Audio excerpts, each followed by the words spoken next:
Јавното протече Битола, да кажам дека на 13-тиот ден од изборната кампања во предходна предвремените парламентарни избори кои што се закажани за 11 декември, коалицијата за живот во Македонија, предводена од Социјалдемократскиот сојуз на Македонија, вечерва до бербата ќе бара од битолчани. Митингот е закажан со почеток во 19 часот и 30 минути, на кој што предвидено е да се представат дел од кандидатите на листата од изборната единица 5, како и носителот на оваа листа и председател на СДСМ Радмила Шекеринска, а исто така ќе се обрати и лидерот на СДСМ Зоран Заев, кои ќе промовираат нивната програма за живот во Македонија, но од друга страна ќе ги представат проектите и мерките кои што се наменети за жителите од овој регион.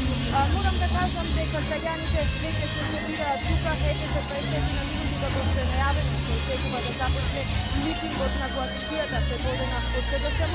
но исто така би сакала да кажам дека токму на ова место на плоштадот Магнолија во Битола пред точно 2 дена митинг одржа и коалицијата за подобра Македонија предводена од ВМРО-ДПМН и она што го најави лидерот на ВМРО-ДПМН Никола Груевски токму тука за Битола се 2 нови странски инвестиции, едната од Турција, а другата од Грција, кои што ќе допринесат за премостување на 200,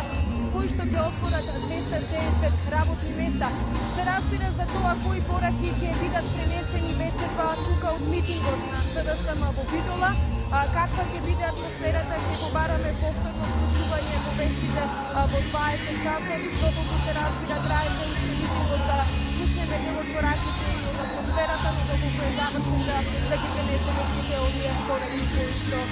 ќе исклучени с кандидатите, се разбира и лидерот на СДСМ. Студио.